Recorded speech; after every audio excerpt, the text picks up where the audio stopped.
एक गांव के बाजार में बहुत चहल पहल थी। इसी गांव में अमन नाम के एक घमंडी और लालची व्यक्ति का होटल था। उसके होटल में सिर्फ चिकन चावल मिलता था। पूरे गांव में केवल वही एक नॉनवेज होटल था। इस वजह से अमन अपनी मन मर्जी के मनमाने दामों पर चिकन चावल बेचा करता था। एक दिन एक ग्राहक अमन के होटल पर आया। अमन भाई, जल्दी से मुझे एक प्लेट चिकन चावल देंगे क्या? हम दे रहा हूं, लेकिन ध्यान रहे, गर्मा गर्म चिकन चावल की एक प्लेट के 150 रुपए लगेंगे। ये क्या कह रहे हो मंदा? कल ही तो मैंने यहाँ सिर्फ 100 रुपए में खाया था। कल की बात कल थी। आज बाजार में मुर्गियों के दाम बढ़ गए हैं, मसालों के दाम बढ़ गए हैं, और इन सब के साथ साथ आज मेरा दाम भी बढ़ गया है। लेकिन भाई, अगर तुम इतना ज्यादा दाम लोगे तो गरीब लोग कैसे खाएंगे? अरे गरीब लोग यहां चिकन खाने आते ही क्यों हैं? जाकर आलू का चोखा खाएं। बेटा, इस तरह लोगों की मजबूरी और तकलीफ का फायदा उठाना ठीक नहीं है। ए बुड्ढे, मुझे ज्यादा ज्ञान मत बांट। इस पूरे बाजार में मेरे खिलाफ बोलने की हिम्मत किसी में नहीं है, समझे? ठीक उसी समय अपने कंधे पर कुदाल रखे श्याम वहां से गुजर रहा था। उसने अमन की बातें सुनी और वहीं रुक गया। अमनदा, अगर आप खाने का दाम थोड़ा कम कर दोगे तो लोग खुश हो जाएंगे। लो भाई, आ गया हमारे गांव का महान साधु महात्मा। क्यों रे श्याम, तू तो खेतों में हल चलाता है और खेती बाड़ी करता है, अब तू मुझे व्यापार सिखाएगा? अमनदा, मैं तो बस इतना कह रहा था कि अगर लोगों के साथ अच्छा व्यवहार करोगे तो समाज में इज्जत मिलेगी। इज्जत से पेट नहीं भरता और ना ही रसोई में चावल पकता है। उसके लिए पैसा चाहिए, पैसा। और सुन ले, इस बाजार में जो मैं बोलूं वही आखिरी सच है। तभी बाजार में एक नया युवक आया जिसका नाम कबीर था। कबीर इस गांव में बिल्कुल नया था। वो बाजार की चहल पहल देखने लगा। बाजार तो काफी रौनकदार है, लेकिन इस अमन नाम के होटल वाले का घमंड तो आसमान छू रहा है। कबीर अमन के होटल के सामने जाकर खड़ा हो गया। सुनो भाई, मुझे एक प्लेट चिकन चावल देना। पहले 150 रुपए निकालो, तब खाना मिलेगा। अरे, खाना खाने के बाद पैसे देने में क्या दिक्कत है? यहां सिर्फ अमन का नियम चलता है, पहले पैसा फिर खाना। कबीर ने बिना किसी बहस के अपनी जेब से पैसे निकाले और अमन को दे दिए। लेकिन पैसे देते हुए कबीर ने अमन की आंखों में आंखें डालकर एक गहरी बात कही। ठीक है, मैं पहले ही पैसे दे देता हूँ, लेकिन एक बात याद रखना अमन, जो धंधा सिर्फ लोगों को डराकर और धमकाकर चलता है वो ज्यादा दिन टिकता नहीं है। आसपास खड़े लोग कबीर की ये निडर बात सुनकर हैरान रह गए। तुम यहां नए आए हो, इसलिए तुम्हारी जबान बहुत चल रही है। इस बाजार में अगर मुझसे पंगा लेने की कोशिश की तो गांव में टिक नहीं पाओगे। वो तो वक्त आने पर देखा जाएगा। अमन गुस्से में फनफनाता रहा। वो अपने लालच और घमंड में अंधा हो चुका था, लेकिन वो ये नहीं जानता था कि कबीर के रूप में इस गांव में कोई ऐसा आ चुका है जो उसके अन्याय के साम्राज्य को हिला कर रख देगा।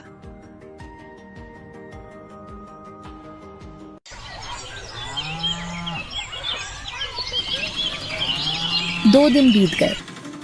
कबीर गांव के बाहर एक बड़े पेड़ के नीचे खड़ा होकर बहुत उदास था। उसके पास अब कुछ नहीं बचा था। हे भगवान, अब मैं कहाँ जाऊं, क्या करूं? मेरे पास जो भी थोड़े बहुत पैसे बचे थे वे सब खत्म हो चुके हैं। अब तो जेब में 1 रुपया भी नहीं है और ऊपर से इतनी तेज भूख लग रही है। 2 दिन से पेट में अन्न का एक दाना तक नहीं गया है।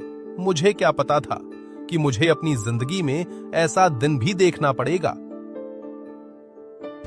दो भूख और थकान से बेहाल कबीर धीरे धीरे गांव के खेतों की तरफ चलने लगा। वहां उसने देखा कि श्याम अपने खेत में मेहनत से कुदाल चला रहा था। कबीर उसके पास गया। भैया, क्या आप मुझे कुछ खाने के लिए दे सकते हैं? मैंने 2 दिन से कुछ नहीं खाया है। मुझे बहुत जोर की भूख लगी है। श्याम ने कुदाल रोकी और कबीर को थका हुआ देखा। अरे भाई, तुम्हें देखकर ही लग रहा है कि तुम बहुत थक चुके हो और भूखे हो। आओ आओ, मेरे साथ इस पेड़ की छांव के नीचे बैठो। दोनों पेड़ की ठंडी छांव में बैठ गए। श्याम ने अपना खाने का थैला खोला। देखो भाई, मेरे पास सिर्फ 4 रोटियां हैं और साथ में मेरी मां ने हरी मिर्च की तीखी चटनी दी है। अगर तुम्हें कोई परहेज ना हो तो हम दोनों इसे आधा आधा बांटकर खा सकते हैं।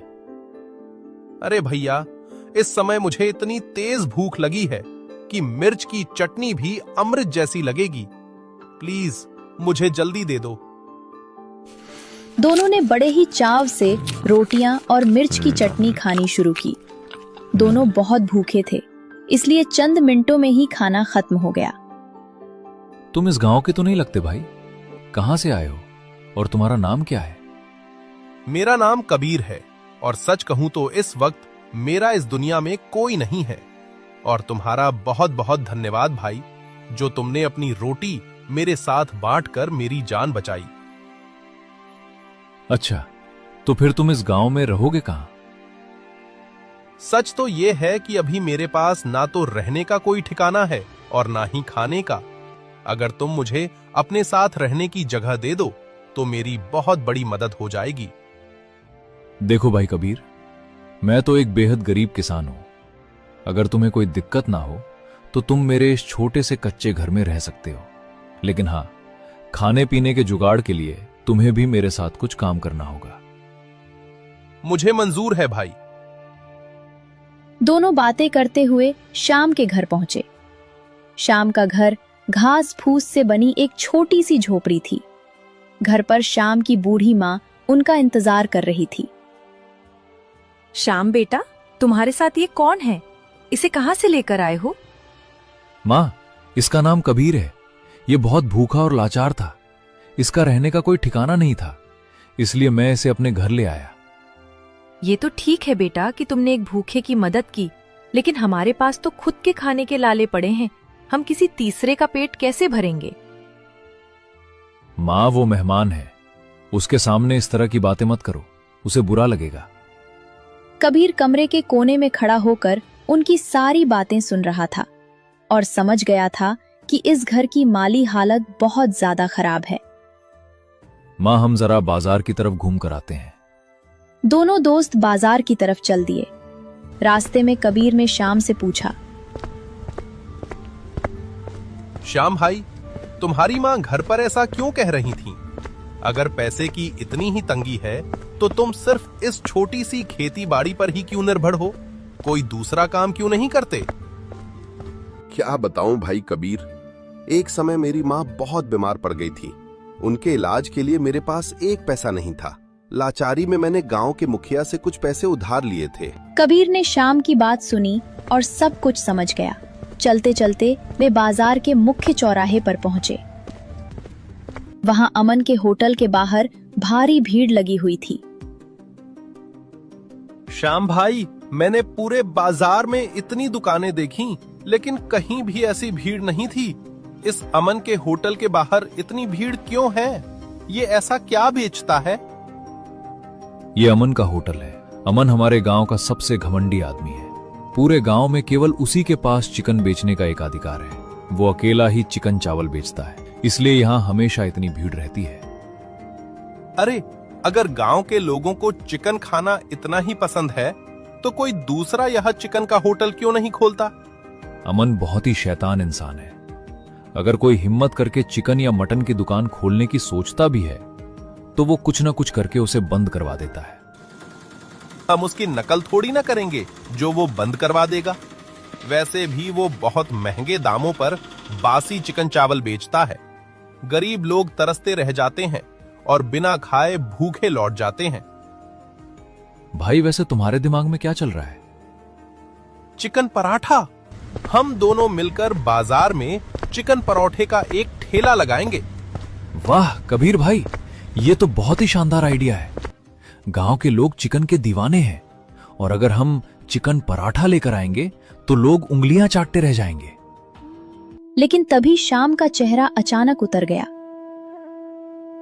लेकिन भाई कबीर, हमारे पास तो नया ठेला खरीदने के पैसे ही नहीं है। चूल्हा, कड़ाही, तवा और चिकन मसाले खरीदने के लिए पैसे कहां से आएंगे? कबीर मुस्कुराया। उसने अपनी उंगली से एक चमचमाती हुई सोने की अंगूठी निकाली और शाम के सामने रख दी। तुम उसकी चिंता मत करो श्याम भाई, मेरे पास ये सोने की अंगूठी है। हम इसे सुनार की दुकान पर बेच देंगे और जो पैसे मिलेंगे उससे दुकान का सारा सामान खरीदकर कल से ही काम शुरू करेंगे। अरे कबीर भाई, तुम्हारे पास इतनी कीमती सोने की अंगूठी कहां से आई? अरे भाई तुम चिंता मत करो, ये बिल्कुल असली और मेरी अपनी ही अंगूठी है। बस तुम इसे बेचने की तैयारी करो, कल से हमारा नया सफर शुरू होने वाला है। दोनों दोस्तों की आंखों में अब एक नया हौसला और मुखिया के चंगुल से आजाद होने का एक खूबसूरत सपना तैर रहा था। अगली ही सुबह कबीर और शाम ने मिलकर अपनी झोपड़ी की रसोई में ताजा चिकन और परोठे का आटा गूंथना शुरू कर दिया। शाम कोयले की आंच पर चिकन को मसालों के साथ पकाने लगा, जिसकी खुशबू पूरे घर में महकने लगी। कुछ ही समय में दोनों ने स्वादिष्ट चिकन और मुलायम पराठे तैयार कर लिए। कबीर ने जोर जोर से आवाज लगानी शुरू की। आइए आइए भाई बहनों, दादा दीदी, और खाकर जाइए गर्मा गर्म जायकेदार चिकन पराठा। कबीर की आवाज और हवा में तैरती चिकन पराठे की लाजवाब खुशबू सुनकर कुछ ग्रामीण वहां खिंचे चले आए। अरे तुम लोग क्या बोल रहे हो? चिकन के साथ पराठा? वाह, पूरे गांव में तो सिर्फ एक ही चिकन चावल का होटल है और वो बहुत ज्यादा पैसे लेता है। तुम लोग बताओ, तुम्हारी एक प्लेट कितने की है? दादा, हमारे यहाँ चिकन पराठा की एक प्लेट सिर्फ 50 रुपए की है। अरे वाह, सिर्फ 50 रुपए? फिर तो हमारे लिए भी जल्दी से एक एक प्लेट लगा दो। शाम ने तुरंत फुर्ती से तवे पर परोठा सेंका और थाली सजाकर उन्हें दे दी। जैसे ही उन लोगों ने पहला निवाला खाया, वे स्वाद के दीवाने हो गए।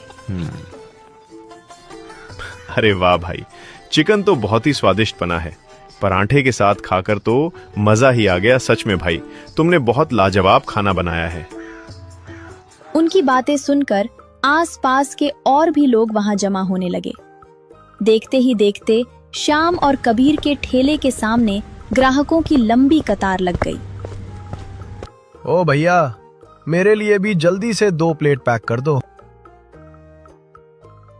शाम होते होते कबीर और शाम का पूरा ठेला खाली हो गया। पतीले में चिकन का एक टुकड़ा भी नहीं बचा। अरे कबीर भाई, मैंने सोचा था कि मैं भी अंत में थोड़ा खाऊंगा, लेकिन यहां तो सब कुछ ही खत्म हो गया। आज हमारी बहुत अच्छी कमाई हुई है श्याम भाई। कल सुबह तुम सबसे पहले पेट भरकर खाना, उसके बाद ही हम बेचना शुरू करेंगे। अगली सुबह जब बाजार खुला तो वहां फिर से भारी चहल पहल थी, लेकिन सबसे ज्यादा भीड़ शाम और कबीर के ठेले के सामने ही लगी थी। लोग कतारों में खड़े होकर चिकन परोठे का स्वाद ले रहे थे। ये सब देखकर सड़क के उस पार अपने खाली पड़े होटल में खड़ा अमन गुस्से से लाल पीला हो रहा था। उसका इतना अच्छा चलने वाला होटल अब बिल्कुल खाली पड़ा था।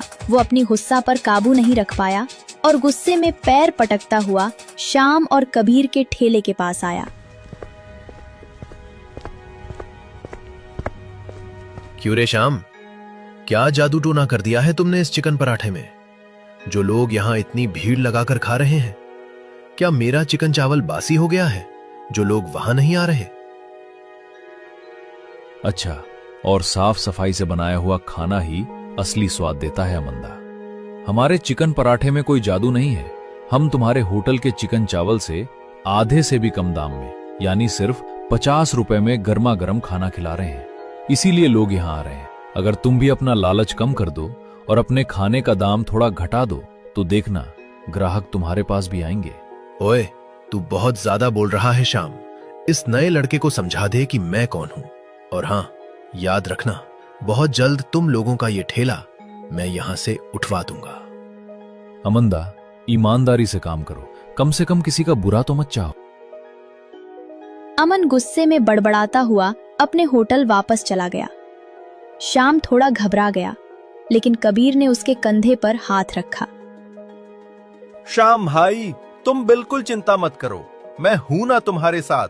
सिर्फ 2-3 दिनों में ही हमारे पास काफी पैसे जमा हो गए हैं। हम सबसे पहले जाकर मुखिया जी का सारा कर्ज चुकाएंगे, उसके बाद देखेंगे कि ये अमन हमारा क्या बिगाड़ लेता है। अब तो रोज श्याम और कबीर के ठेले पर ग्राहकों की भारी भीड़ उमड़ने लगी। उनके चिकन परोठे की चर्चा दिन ब दिन पूरे गांव और आसपास के इलाकों में फैलने लगी। सुबह से शाम होते ही उनका सारा पराठा बिक जाता था। वाह भाई वाह, जो तुम्हारा चिकन पराठा एक बार खाएगा वो दूसरी बार आए बिना रह ही नहीं पाएगा। तुम्हारे इस चिकन पराठे में इतना स्वाद कैसे है भाई? ऐसा क्या मिलाते हो इसमें? हाँ भाई, मिलाते तो हैं। हम इसमें अपनी दोस्ती का ढेर सारा प्यार मिलाते हैं। दादा, आपके बेटे के लिए हमारी तरफ से 1 प्लेट चिकन परोठा बिल्कुल फ्री है। अरे, तुम दोनों बहुत ही भले इंसान हो। तुम्हारा बहुत बहुत धन्यवाद भाई। 5 श्याम ने प्यार से उन्हें पार्सल दे दिया। इसी तरह मेहनत करते हुए कुछ ही दिनों में उनके पास एक अच्छी रकम जमा हो गई। सुन श्याम भाई, हमारे पास अच्छे पैसे जमा हो गए हैं। अब हमें चलकर मुखिया जी का सारा कर्ज चुका देना चाहिए। हाँ कबीर, तुम बिल्कुल ठीक कह रहे हो। चलो चलते हैं और उनका सारा पैसा लौटा देते हैं। उस दिन उन्होंने मुझे कितनी कड़वी बातें कही थी। आज जब मैं उन्हें इतनी जल्दी पैसे लौटा दूंगा तो वे भी हैरान रह जाएंगे। दोनों दोस्त सीधे मुखिया जी के घर पहुंचे। आओ आओ श्याम और कबीर, तुम दोनों के इस चिकन पराठे के बारे में मैंने बहुत सुना है। पूरे गांव में आजकल तुम दोनों की ही चर्चा हो रही है। हाँ मुखिया जी, इसीलिए तो हम आपका पूरा कर्ज चुकाने आए हैं। ये लीजिए, आपके पूरे ब्याज के साथ आपके 30,000 रुपए। अरे, इतनी क्या जल्दी थी? कुछ दिनों बाद भी दे देते तो चलता। क्या चिकन परोठे के धंधे में सचमुच इतना मुनाफा हो रहा है? मुखिया जी की बातें सुनकर कबीर ने मन ही मन सोचा, पैसे देखकर हर इंसान का मन और लहजा बदल जाता है। उस दिन यही मुखिया जी श्याम पर कितना चिल्ला रहे थे और आज कितने प्यार से बात कर रहे हैं। दोनों दोस्त मुखिया जी का कर्ज चुकाकर सुकून से घर लौट रहे थे।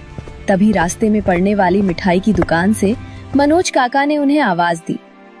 बेटा श्याम, तुम्हारी ठेले पर अच्छी बिक्री हो रही है ना? हाँ काका, आप लोगों के आशीर्वाद से धंधा बहुत बढ़िया चल रहा है। लेकिन एक बात हमेशा याद रखना बेटा, हर बड़ी सफलता के पीछे किसी ना किसी की बुरी नजर भी लगी होती है। काका, आप क्या कहना चाहते हैं? बेटा, एक समय मैंने भी यहाँ बिरयानी की दुकान खोली थी और वो बहुत अच्छी चल रही थी। लेकिन इसी अमन ने झूठ फैलाकर और मुझ पर झूठे आरोप लगवाकर मेरी दुकान बंद करवा दी थी। इसीलिए कह रहा हूँ, थोड़ा संभल कर रहना और अपना ख्याल रखना। मनोज काका की चेतावनी सुनकर दोनों दोस्त सोचने लगे और फिर अपने घर की ओर बढ़ गए। उसी रात आसमान में गोल चांद चमक रहा था और पूरे बाजार में सन्नाटा था। अमन अपने होटल के बाहर खड़ा होकर किसी का इंतजार कर रहा था। तभी वहां बिरजू नाम का एक शराबी झूमता हुआ आया। ऐ बिरजू सुन, तू हमेशा नशे में धुत रहता है। आज मैं तुझे एक काम सौंप रहा हूँ। ये काम बहुत सफाई से होना चाहिए, समझा? अमंदा, बोलो, क्या काम है? वो जो शाम का ठेला है ना, उसे रात के अंधेरे में वहां से गायब कर दे। ऐसा गायब कर कि सुबह किसी को ना मिले। अरे तुम चिंता मत करो अमंदा, मैं उसे ऐसी जगह फेंक आऊंगा कि कोई ढूंढ ही नहीं पाएगा। बस तुम सुबह मेरे लिए 1 बोतल दारू तैयार रखना। बिरजू झूमता हुआ शाम के ठेले के पास पहुंचा। उसने ठेले को धक्का देने की कोशिश की, लेकिन ठेला जमीन पर लोहे की मोटी चेन और ताले से बंधा हुआ था। इस वजह से ठेला टस से मस नहीं हुआ। आज तो मैं इसे बहुत दूर फेंक कर आऊंगा ताकि अमनदा मुझे रोज एक बोतल मुफ्त में दे। नशे की हालत में बिरजू वहीं होटल के पास ही जमीन पर सो गया। अगली सुबह जब अमन अपने होटल पहुंचा तो उसने देखा कि बिरजू उसके होटल के बाहर जमीन पर मजे से सो रहा था। अमन ने उसे लात मारकर जगाया। ऐ शराबी, तू रात से यहीं सो रहा है क्या? मैंने तुझे एक छोटा सा काम दिया था, वो भी तुझसे ढंग से नहीं हुआ। अरे अमनदा, क्या बोल रहे हो? मैं तो उस शाम के ठेले को रात को ही धक्का देकर बहुत दूर छोड़ आया हूँ। ऐ अकल के अंधे, जरा सामने देख, वो किसका ठेला खड़ा है? बिरजू ने सामने देखा तो श्याम और कबीर अपने ठेले पर रोज की तरह मुस्कुराते हुए चिकन परोठे बेच रहे थे और ग्राहकों की भारी भीड़ लगी थी। अरे ये ठेला यहाँ वापस कैसे आ गया? मैं सच कह रहा हूँ श्यामदा, मैं तो इसे बहुत दूर छोड़ कर आया था। मेरी ही गलती थी जो मैंने एक शराबी को काम दिया। चल भाग यहां से। अमन समझ गया कि ऐसे काम नहीं बनेगा, अब उसे खुद ही कुछ बड़ा करना होगा। उसी रात जब बाजार पूरी तरह खाली हो गया और सभी दुकानें बंद हो गईं, तो अमन चुपके से श्याम के ठेले की तरफ बढ़ा। उसके हाथ में एक छोटी सी प्लास्टिक की पुड़िया थी जिसमें नशीला पदार्थ था। तुम्हारे चिकन परोठे का इतना नाम हो रहा है ना, मेरे रहते मैं ऐसा कभी नहीं होने दूंगा। मैं आज तुम्हारी इस कड़ाही में ये नशीला पाउडर मिला दूंगा, फिर देखना तुम्हारी दुकान कैसे बंद होती है। अमन ने आसपास देखा कि कोई उसे देख तो नहीं रहा है और फिर चुपचाप उस कड़ाही के अंदर रखे मसालों और चिकन में वो सफेद नशीला पाउडर मिला दिया और वहां से भाग गया।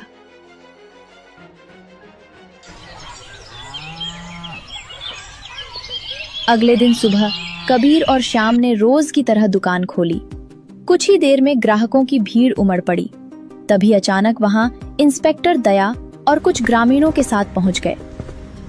मैं इंस्पेक्टर दया हूँ। हमारे पास शिकायत आई है कि तुम लोग अपने चिकन पराठे में कोई नशीली दवा मिलाते हो, जिससे ग्राहकों को इसकी लत लग जाए और वे बार बार यहाँ आए। क्या कह रहे हैं आप सर? ऐसा कैसे हो सकता है? हाँ इंस्पेक्टर सर, मैंने भी सुना है कि इनके चिकन पराठे में कोई गड़बड़ है।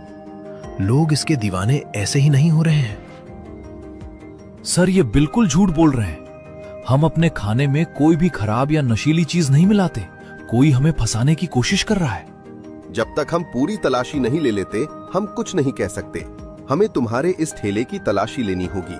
ठीक है सर, आप तलाशी लीजिए। जब हमने कुछ गलत किया ही नहीं है तो हमें डरने की क्या जरूरत है। पुलिस ने ठेले के डिब्बों और मसालों की तलाशी लेनी शुरू की। तभी कड़ाही के नीचे रखे डिब्बों में से पुलिस को वही सफेद पाउडर वाली नशीली पुड़िया मिल गई। यह क्या है? हमें नहीं पता सर, ये यहाँ कैसे आया? ओह, अब समझ में आया कि इनका चिकन पराठा इतना क्यों बिकता है। देखो गांव वालों, देखो, ये लोग खाने में नशा मिलाकर हमारे गांव के बच्चों और लोगों की जिंदगी से खेल रहे हैं। ये सब देखकर कबीर का गुस्सा फूट पड़ा। उसने सीधे अमन की तरफ उंगली उठाई। तुम बहुत ही नीच और लालची इंसान हो अमनदा। ये सब तुम्हारी ही साजिश है, क्योंकि तुम्हारा अपना होटल अब ठप हो चुका है और तुम्हारे यहाँ कोई नहीं आता। अरे, उल्टा चोर कोतवाल को डांटे, खुद खाने में जहर मिला रहे हो और इल्जाम मुझ पर लगा रहे हो। वहां खड़े मुखिया जी भी बहती गंगा में हाथ धोते हुए बोले, हाँ भाई, मैं भी तो यही सोचूं कि जिसके पास कल तक थूटी कौड़ी नहीं थी, उसने इतनी जल्दी मेरा 30,000 रुपए का कर्ज कैसे चुका दिया। जरूर ये लोग खाने में नशा मिलाकर ज्यादा पैसे कमा रहे थे। गांव वाले आपस में कानाफूसी करने लगे और श्याम को बुरा भला कहने लगे। श्याम डर के मारे रोने लगा। तभी कबीर ने गहरी सांस ली और इंस्पेक्टर दया से कहा, सर मैं जानता हूं कि ये घिनौना काम किसने किया है। अब मेरे पास सच बताने के अलावा और कोई रास्ता नहीं बचा है। कबीर ने अपनी जेब से एक बहुत ही कीमती और राजसी विजिटिंग कार्ड निकाला और इंस्पेक्टर दया के हाथ में दे दिया। कार्ड पर लिखे नाम को देखते ही इंस्पेक्टर दया के पैर तले जमीन खिसक गई। उनके चेहरे के हाव भाव तुरंत बदल गए और उन्होंने कबीर को सैल्यूट किया। अरे, शहर के सबसे प्रसिद्ध और आलीशान रॉयल होटल के मालिक कबीर सिंह, क्या आप सचमुच बिजनेसमैन शमशेर सिंह के इकलौते बेटे हैं? ये सुनते ही पूरे गांव के लोग दंग रह गए। श्याम की तो आंखें फटी की फटी रह गईं। कबीर भाई, क्या तुम सचमुच इतने बड़े रॉयल होटल के मालिक हो? हाँ श्याम भाई, मैं सच कह रहा हूँ। अमन घबरा गया, लेकिन उसने खुद को संभालते हुए चिल्लाकर कहा, ये झूठ बोल रहा है सर। अगर ये इतने बड़े होटल का मालिक होता तो हमारे इस छोटे से गांव की धूल में आकर ठेले पर काम क्यों करता? इसने ये नकली कार्ड बनवाया है। तभी अचानक गांव की सड़क पर एक बेहद आलीशान महंगी कार आकर रुकी। कार का दरवाजा खुला और उसमें से शहर के सबसे बड़े होटल चेन के मालिक शमशेर सिंह उतरे। उन्हें देखकर पूरे गांव के लोग अदब से खड़े हो गए। शमशेर सिंह सीधे कबीर के पास पहुंचे।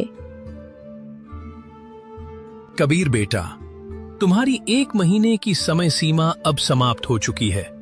अब तुम मेरे साथ वापस शहर चलो और हमारे रॉयल होटल का कार्यभार संभालो।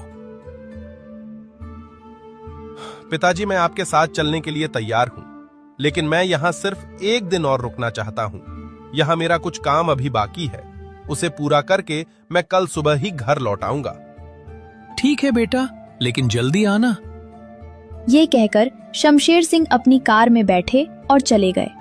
अब पूरे गांव को यकीन हो गया था कि कबीर कोई मामूली लड़का नहीं, बल्कि अरबपति घराने का वारिस है। इंस्पेक्टर दया ने कबीर से पूछा, सर, क्या आप बता सकते हैं कि इस पैकेट में क्या है? दया जी, ये एक बेहद खतरनाक नशीला पदार्थ है। इसे अगर खाने में मिलाया जाए तो खाने वाले को इसकी लत लग जाती है। मैं पूरी गारंटी के साथ कहता हूँ कि ये पैकेट इस अमन ने ही हमारे ठेले पर छुपाया था। पहले भी इस गांव में जितने भी नॉन-वेज होटल खुले थे, अमन ने इसी तरह की साजिश रचकर उन सबको बदनाम करके बंद करवाया था। सर, ये झूठ बोल रहा है। इसमें मेरा कोई हाथ नहीं है। चुप कर झूठे। क्या तुझे लगता है कि शहर के सबसे बड़े होटल का मालिक, जो करोड़ों का व्यापार करता है, वो तेरे इस छोटे से गांव के ठेले पर नशा मिलाकर खाना बेचेगा? तेरी चोरी पकड़ी जा चुकी है। इंस्पेक्टर दया के आदेश पर पुलिस ने तुरंत अमन को हथकड़ी लगाई और उसे घसीटते हुए पुलिस जीप में डालकर ले गए। पूरे गांव के लोग अमन को थू थू करने लगे। जब सब शांत हो गया तो श्याम कबीर के पास आया। उसकी आंखों में आंसू थे। कबीर भाई, तुम इतने बड़े आदमी हो, फिर तुमने मेरे जैसे गरीब किसान के साथ इस मिट्टी में मिलकर काम क्यों किया? श्याम भाई, मेरे पिताजी बहुत ही सरल और ऊंचे विचारों वाले इंसान हैं।